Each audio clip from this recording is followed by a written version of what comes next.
Oke, Bismillahirrahmanirrahim. Bapak Ibu yang saya hormati, kita akan coba untuk prakongres kali ini untuk merumuskan CPL, capaian pembelajaran lulusan khusus untuk pendidikan geografi di Indonesia. Mudah-mudahan pertemuan kali ini bisa setidaknya ada penyamaan persepsi, kemudian yang keduanya nanti draftnya di-share kepada Bapak Ibu. Pada pertemuan yang akan datang mudah-mudahan sudah ada semakin mengkristal ya mana bagian yang harus diperbaiki. Ini setiap CPL tentu terkait dengan profil lulusan yang kita tetapkan.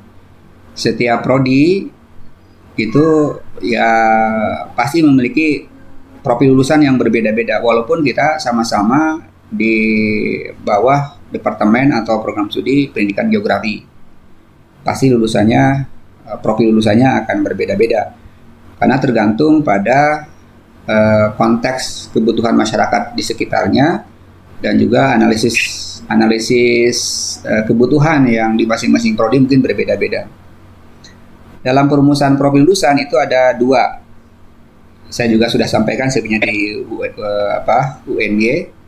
Yang pertama bisa mengacu pada linearitas kompetensi. Biasanya kita akan memperhatikan terkait dengan jenjang KKNI misalnya 1, 2, 3, 4, 5, sampai 9. Itu rumusan kompetensinya pasti beda. S1 6, 7 itu profesi. Nah masuk ke 8 ke 9. Jenjang KKNI-nya pasti akan berjenjang semakin tinggi ke arah nomor 9 atau ke arah doktor gitu ya. Dan biasanya menggunakan taksonomi yang berbeda gitu ya. Sebut aja misalnya untuk doktor itu adalah pasti diarahkan untuk bagaimana mampu mencipta teori, mencipta gagasan dan seterusnya. Nah, yang kedua ada perluasan profesi. Perluasan profesi itu artinya bisa jadi dari S1, S2, S3 itu profil lulusannya berbeda gitu. Berbeda. Kalau yang linearitas kompetensi yang dipertahankan adalah profesi dari S1 sama. Misalnya pendidik geografi, surveyor, atau misalnya pengembangan ekowisata. Dari mulai S1, S2, S3 itu sama. Dipertahankan profilnya. Tetapi kompetensinya akan bergradasinya kelihatan gitu. Itu kalau kita menggunakan pendekatan linearitas kompetensi. Tapi kalau perluasan tidak harus. Misalnya, tetap kita pertahankan untuk pendidik geografi dari S1, S2, S3, tetapi di tingkat S1 misalnya kita pasang geowisata. Yang keduanya mungkin surveyor. Yang S3-nya kita tempatkan misalnya analis penginderaan jauh. Itu nggak jadi masalah sebenarnya. Ya, karena tergantung pada analisis kebutuhan bahwa karakteristik dari S2 kami misalnya itu adalah ke sini. S3 kami adalah ke sini gitu. Tetapi jenjang perhatian terhadap kompetensinya tetap diperhitungkan. Ya, artinya kata kerja operasional dalam perumusan CPL-nya itu gradasinya kelihatan. Nah, karena perluasan profesi maka yang dimunculkan adalah SKKNI. SKKNI adalah yang terkait dengan skema profesi yang ada gitu. Itu acuannya gitu ya. Memang beberapa prodi akan memilih profil lulusan itu di luar dari SKKNI. Ya karena SKKNI-nya atau skemanya belum ada gitu. Termasuk geografi ya beberapa saja ya. Nah, kenapa seperti ini? Karena LSP kita belum tumbuh bagus gitu ya. Ya. Jadi yang kita usulkan kadang-kadang juga lama itu di ACC gitu. Nah, ini SKKNI, intinya sih SKKNI adalah skema-skema yang kita juga untuk LSP1, LSP2, LSP3 ya minimal LSP1 itu pun susah ya kita untuk membuat skema itu. Dan perluasan profesi jelas memperhatikan pada perluasan peran, bukan pada taksonominya, pada perluasan peran. Jadi keragamannya seperti itu. Nah, ini pola linearitas kompetensi. Tadi sudah saya singgung bahwa kita bisa memilih menentukan jenjang yang profesi yang sama di S1, S2, S3, tetapi dengan memperhatikan jenjang 6, 8, dan 9. Seperti ini adalah perhatiannya adalah pada kompetensinya. Indikator pembeda antar jenjang ya sikap dan tata nilai, kemampuan kerja, penguasaan keilmuan, kewenangan, dan tanggung jawab. Ya konsepnya seperti ini ya. Pada akhirnya ketika kita merumuskan ya susah juga untuk dideteksi, minimal ada 11 indikator yang bisa dijadikan pembeda ketika kita menulis atau merumuskan S1, S2, dan S3. Untuk menetapkan profil lulusan disinggung walaupun kita tidak langsung pada CPL, ya tidak dirumuskan dalam diksi kompetensi. Walaupun kita misalnya linearitasnya pada kompetensi, tetapi pada waktu menyusun profil lulusan itu tidak merumuskan dalam bentuk diksinya kompetensi, tapi pada profesi atau peran lulusan. Ya, peran lulusan artinya bisa kerja di mana, menjadi apa begitu. Nah, idealnya untuk profesi itu mengacu pada SKKNI. Idealnya. Jadi di SKKNI ada misalnya sebagai analis penginderaan jauh, itu lebih bagus kita adopsi sebagai profil lulusan kita. Sehingga nanti dalam proses perumusan CPL kita memperhatikan indikator-indikator yang ada di skema analis penginderaan jauh. Tujuannya untuk apa? Nanti pada waktu menyusun mata kuliah itu mengacu pada kompetensi yang akan diujikan di skema analis penginderaan jauh. Gitu. Begitu, jadi tidak buang waktu gitu. Nah, memang selama ini yang saya perhatikan kurikulum yang dikembangkan teman-teman di Prodi itu lepas dari SKKNI. Sehingga apa yang kita ajarkan menjadi ahli geograf, tetapi ketika dia harus cari pekerjaan, harus lagi training, pelatihan untuk bisa uji kompetensi di bidang tertentu gitu. Nah, ini menurut saya waktunya karena bukan terbuang waktu ya, terbuang maksudnya bagusnya sih memang kita tetapkan sesuai dengan SKKNI yang ada gitu. Di beberapa perguruan tinggi ini sudah seperti itu usahanya, sehingga anak-anak kita itu sudah disiapkan lulus dari S1 kita, nanti ketika mereka uji kompetensi itu tinggal langsung saja lulus gitu, atau ya tes dulu uji kemudian lulus karena dia tidak akan mengalami kesulitan karena sudah dipelajari di perkuliahan. Yang kedua, perannya itu memiliki fungsi atau suatu institusi komunitas tertentu ya. Artinya untuk menentukan profil lulusan kita pun harus memperkirakan ini anak kerja di mana nanti gitu. Apa di BMKG kah? Atau di BNPB kah? Atau di manakah? Itu harus kita prediksi. Jangan sampai kita merumuskan profil lulusan, CPL-nya kita rumuskan, tetapi anak jadi nganggur. Di mana tempat kerjanya? Kita sendiri kan harusnya orang dewasa oleh Prodi ya harus juga kalian tuh akan kesini nantinya dengan kompetensi ini. Gitu. Misalnya saya katakan mungkin kerja di museum geologi ya itu kan banyak peran di situ. Ada bagian yang memang untuk sejarah, ada batu-batuan atau mungkin dari pertambangan, ada bagian apa. Nah, kita siapkan anak kita mau menyasar di mana, di lokasi museum itu. Gitu. Jadi mau tidak mau Prodi itu harus mendeteksi atau bisa menganalisis peran di berbagai lembaga gitu, institusi lah gitu. Di BMKG apa saja peranannya gitu.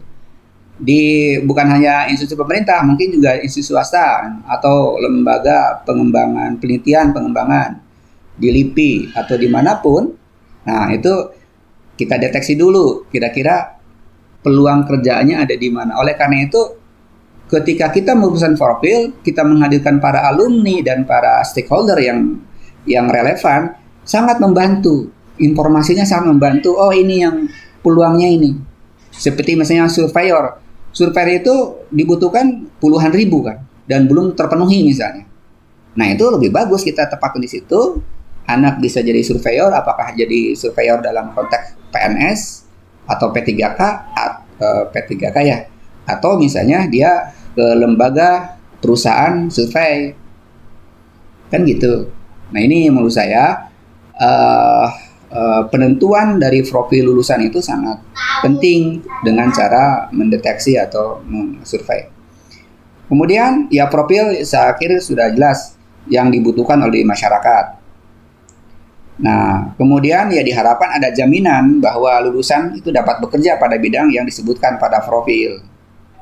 Jangan banyak-banyak menurut saya, 1-3 peran saja. Kalau kebanyakan, nanti nggak mendalam. Sedikit, nggak jadi apapun. Lebih baik kita 3 tapi fokus, anak terampil, bisa dijanjikan. Bahwa kemudian nanti mereka mengembangkan diri di luar dari profil, ya nggak apa-apa. Itu skenario oleh prodi ya, oleh kemasannya atau racikan prodi lah, disilakan seperti itu. Kemudian, nah ini adalah contoh pemetaan profil lulusan. Misalnya S1 ini tampilan perumusan profil lulusan berdasarkan pada linearitas kompetensi ya. Ya, karena profesinya dipertahankan. S1 guru geografi muda misalnya atau pendidik lah gitu ya. Ya S2-nya profesional, ini sudah ahli ke dosen. Peneliti asisten, peneliti madya, peneliti utama, edupreneur dan seterusnya. Ini contoh saja, dan saya juga sudah presentasi di UN ya terkait dengan bagaimana pola dalam perumusan profil lulusan. Yang berikutnya tentang pola perluasan profil. Nah, jadi tidak harus linear dalam pengertian yang sama antara S1, S2, S3, tapi kita bisa memilih profesi lain untuk S2, S3-nya. Caranya seperti apa? Caranya seperti ini, Bapak Ibu. Apakah nanti kompetensi utamanya apa dulu? Kemudian kompetensi berbasis digital, misalnya langkah keduanya, dirasa kurang tepat ya kita naik lagi. Mungkin kapabilitasnya lintas konteks. Pendidik geografi dan pengembang geowisata. Pendidik geografi dengan pengembangan misalnya surveyor, pendidik geografi dan apa gitu, karena dia di luar konteks ya, kadang-kadang mungkin agak jauh antara kompetensi yang pendidikan geografi dengan keahlian yang lain, atau kompetensi utama ke kapasitas berbasis inovasi berkewirausahaan. Biasanya kita seperti ini ya di banyak prodi yang kemudian mengambil kewirausahaan. Pada intinya ini adalah sama juga dalam pola perluasan profil. Nah, contoh perluasan profesi atau profil, ya misalnya ini kita pendidik geografi, ahli demografi, ahli geografi politik strategi. Nah, ini nama-nama profesi. Bagian mana yang kira-kira SKKNI? Selama ini ahli geopolitik kayaknya nggak ada SKKNI-nya, yang nggak dipilih ya. Nanti kita lihat. Nah, ini prospek kerja geografi yang saya lihat di internet juga. Oh, ternyata mungkin ahli teknologi informasi geospasial bisa kita jadikan sebagai profil. Kalau Badan Nasional Penanggulangan Bencana bukan, ini lembaga, jangan dimasukkan sebagai profil. Mungkin bagian di sini ada enggak pekerjaan yang ada di situ yang bisa kita tempatkan. Surveyor keahlian, ahli pemetaan keahlian, penata kota keahlian, perencana transportasi keahlian, ahli tambang dan geologi, staf BMKG ya bukan. Ini bukan profesi ya. Atau di sini nih di sebelah kanan adalah beberapa yang bisa kita sasar sebagai lembaga atau institusi yang bisa menerima lulusan kita selain dari guru geografi ya. Ada BIG, ada LAPAN, ada Bapeda, ada seterusnya. Ini memang ya diupayakan sih prodi itu punya ya aktifnya untuk bisa menghubungkan dengan para lembaga yang bisa kita jadikan sebagai calon ya ya mitra lah soal itu. Nah, profil lulusan yang dilengkapi dengan, nah kalau di UPI kami formatnya seperti ini. Jadi kalau misalnya pendidik, peneliti dan edupreneur itu belum jelas, maka kami jelaskan dalam bentuk tabel tertentu. dan indikatornya pun sebagai pengendali ya, pengendali supaya bisa dirumuskan. Jadi kadang-kadang di dalam proses rapat di prodi kita ini peneliti, ya peneliti dengan berbagai macam karakternya apa yang bisa jadikan unggulan gitu indikatornya kami kalau ini. Tapi ini saya tidak akan jelaskan lebih jauh karena ini bersifat kasuistik dan berlaku mungkin beberapa prodi saja. Nah, bagaimana perumusan CPL? Nah, perhatikan dulu peraturan Menteri nomor 53 yang masih berlaku saat ini belum dicabut ya, yaitu penjaminan mutu pendidikan tinggi. Di pasal 6, paragraf 2 tentang standar kompetensi lulusan, khususnya untuk pada ayat 3, standar kompetensi lulusan sebagaimana dimaksud pada ayat 1, ini tujuan segala macam, dirumuskan dalam capaian pembelajaran lulusan.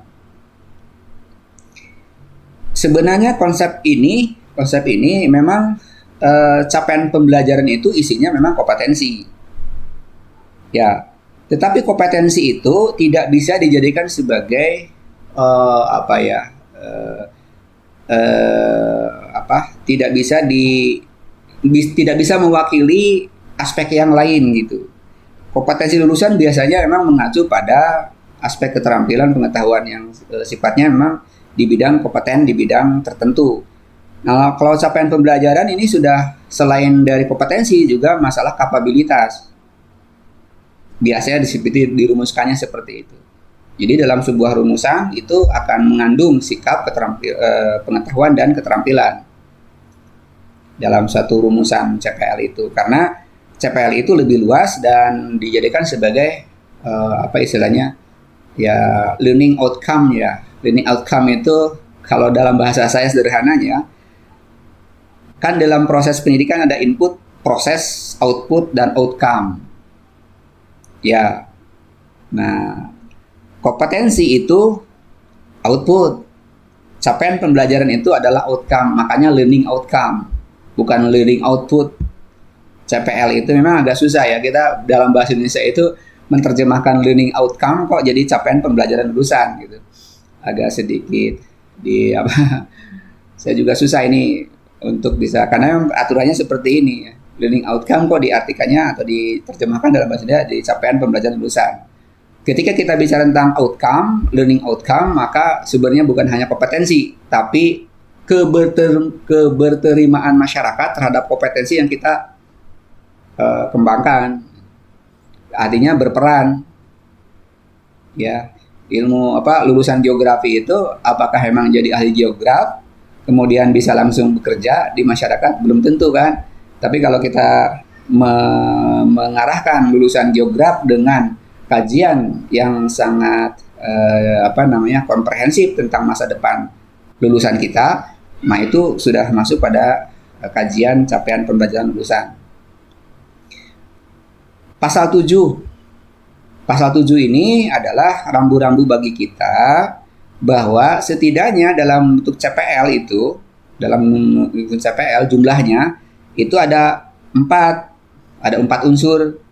Ada penguasaan ilmu, kecapapan umum, pengetahuan, kemampuan intelektual. Dulu yang sebelum adanya Permendikbud yang ini gitu ya, sebut aja tahun 2020, dan SKKNI atau KKNI lah gitu, itu kan dipisahkan antara CPL sikap ada 11, CPL keterampilan umum ada 9 atau ada 10, pengetahuan dan keterampilan khusus.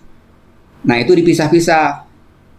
Jumlahnya tiap prodi itu rata-rata antara 30, 35, 40 CPL.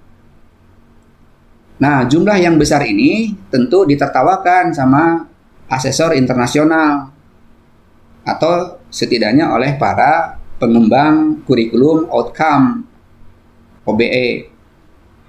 Jumlahnya bagaimana cara mengukurnya dari setiap poin-poin itu, gitu. Temuannya misalnya begini, di sana dirumuskan bertakwa kepada Tuhan Yang Maha Esa.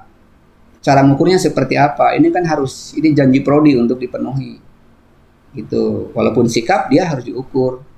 Apalagi jumlahnya ada 11, gimana cara mengukur? Tanggung jawab, kemandirian dan lain-lain itu gimana? Gitu. Atau misalnya di dalam rumusan CPL Ada yang mengatakan misalnya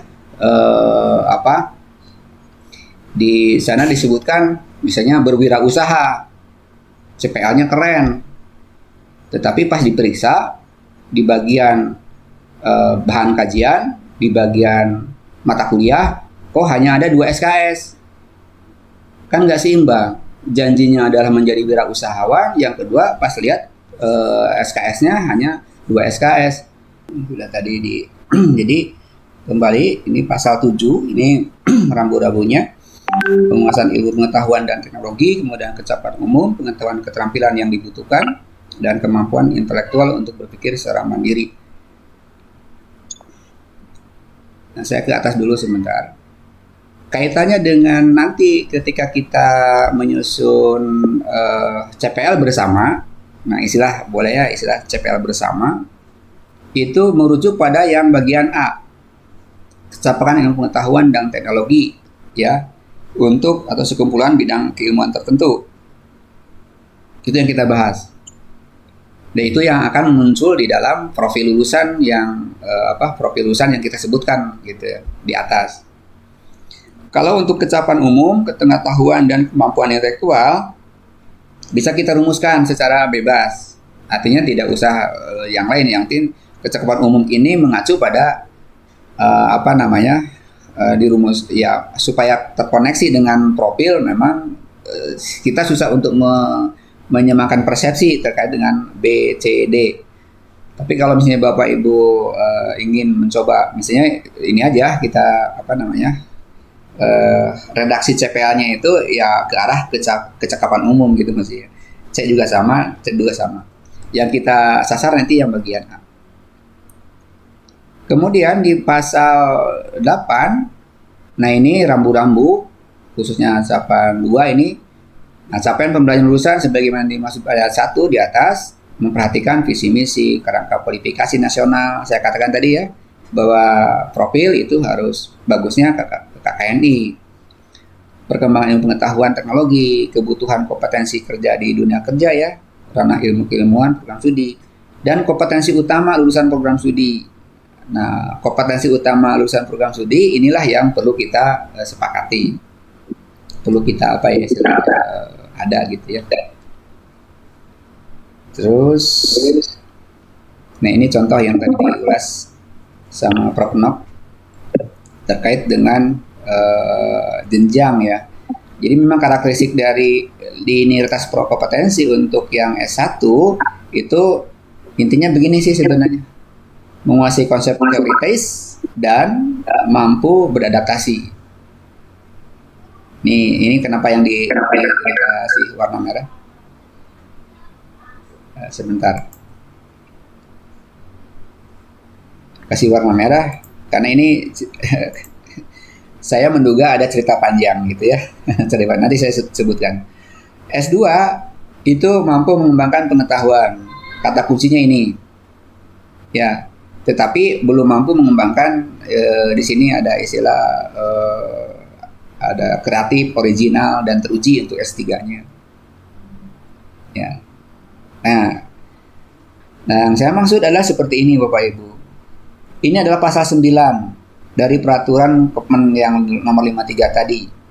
Kalau kita baca, dari banyaknya, ini urutan kan banyak nih, 1, 2, 3, 4. Yang diambil di dalam Permendikbudnya itu hanya 2, menguasai konsep dan mampu beradaptasi. Ada semacam proses penyelarasan lah gitu. Ya. Kemudian program magister juga sama, minimal menguasai teori bidang pengetahuan tertentu dan mengembangkan ilmu. Doktor menguasai filosofinya dan mampu melakukan pendalaman, perluasan. Tidak perlu saya jelaskan lebih jauh.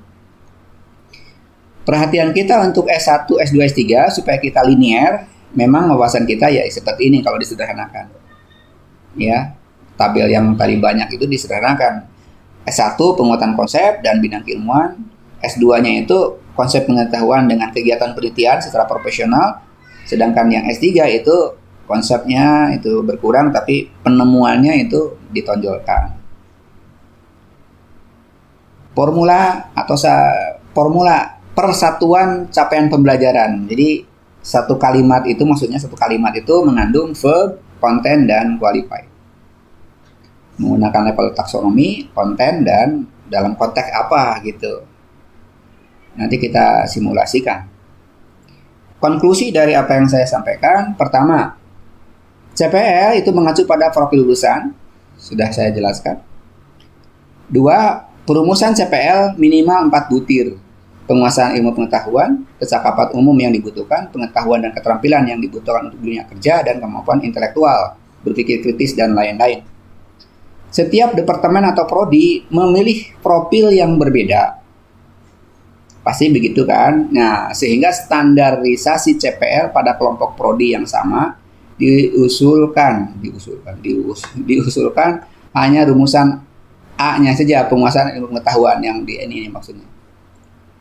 Yang lainnya B, C, D itu tolong ada, tetapi disilakan kembali kepada prodinya untuk merumuskan. Tapi nuansa kalimatnya adalah untuk kesapaan umum, pengetahuan, dan kemampuan intelektual. Adapun poin lainnya B, C, D dapat dirumuskan oleh prodi masing-masing atau disepakati seragam. Ya. Sisipan rumusan CPL, sikap. Nah, karena di dalam ada semacam sikap, kadang-kadang memang OBE itu tidak terlalu ditonjolkan, tetapi jejak digitalnya dari SKKN itu memang ada diintegrasikan. Ada yang diintegrasikan dalam setiap rumusan CPL, ada juga yang dipisah. Kalau UPI dipisah. Nah, kalau memang dipisah, maka pilihlah salah satu di sini atau salah dua. Kalau UPI tidak memilih, tetapi dari ini diintegrasikan menjadi satu rumusan yang sebagai mewakili, kalau kami namanya dikristalkan menjadi satu rumusan yang bisa menaungi semua hal ini gitu. Ya, disilakan nanti dipilih yang mana misalnya berperan, atau pokoknya ada nilai ini supaya melengkapi ya dari itu. Nah, contoh CPL dari prodi ini sarjana. Memang sebaiknya profil lulusan itu supaya mudah diingat cukup dalam satu kalimat. Kalaupun kita ingin mendeskripsikan apa itu calon pendidik geografi, spesialis pengembang ekowisata, atau analis risiko bencana wilayah di tempat yang lain, maksudnya ditabelkan. Ya kan? Tetap aja di satu rumuskan di atas, profilnya apa sih? Ya, 3 kita calon pendidik geografi, spesialis misalnya. Ini contoh ya. Contoh misalnya 3 nih. Nah, cara taktis pragmatis untuk urusan CPL. Untuk aspek sikap, ambil salah satu dari satu atau dua dari rumusan aspek sikap KKNI. 2, kompetensi ilmu pengetahuan dan teknologi bidang ini yang A saya katakan itu ambil dari rumusan CPL yang disepakati, yang saat ini kita akan sepakati. Kalau kecepatan umum ini dielaborasi oleh masing-masing prodi. Contoh CPL. Ini CPL yang cukup 7 gitu, jangan banyak-banyak. Kalau tadi kan CPL-nya kalau yang dulu itu sampai 30, 40 gitu. Sebenarnya cukup dengan 7, 8. Contohnya ini ya. 1, ini sikap yang warna biru. Ambil. Yang kedua ini adalah mewakili dari CPL-nya calon guru, calon pendidik geografi. Bespa dan memperhatikan karakter pendidikan, memilih materi. Jadi dalam satu kalimat itu, 1 mampu merancang dan melaksanakan. Artinya ini adalah verb. Tentang apa yang dikuasai? Ya, karakteristik peserta didik, material kontekstual, penerapan metode aktif, penggunaan media, serta evaluasi autentik. Kan hanya itu kompetensi guru itu kan memahami karakteristik, pemilihan materi kontekstual, penerapan metode aktif, penggunaan media, dan evaluasi. Kalau nanti diturunkan dalam bahan kajian mudah. Ada 5 bahan kajian. Karakteristik, materi, penerapan metode, penggunaan media, dan evaluasi autentik. Nanti dibagi setelah bahan kajiannya muncul, tinggal dimasukkan. Untuk meningkatkan kompetensi karakteristik peserta didik, maka dipilih 2 atau 3 mata kuliah yang terkait apakah psikologi pendidikan atau psikologi perkembangan gitu. Pemilihan materi kontekstual berarti beberapa materi yang akan kita susun sebagai materi esensial di situ. Penerapan metode ya jelas nanti akan muncul mata kuliahnya. Yang ketiga, mampu mengidentifikasi dan menganalisis potensi serta daya dukung wilayah untuk pengembangan ekowisata. Berarti CPL ini adalah akan mengacu pada profil lulusan sebagai ekowisata. Yang empat, mampu menganalisis risiko bencana. Berarti jelas. Nomor 5, nomor 6, nomor 7 ini adalah rumusan yang kita rumuskan sendiri, tapi memperhatikan rambu-rambu yang tadi saya sebutkan. Mampu berkomunikasi secara efektif. Nomor 7 yang jelas ya, mampu mengkaji secara efektif, kritis, isu-isu strategis dalam ekowisata dan seterusnya.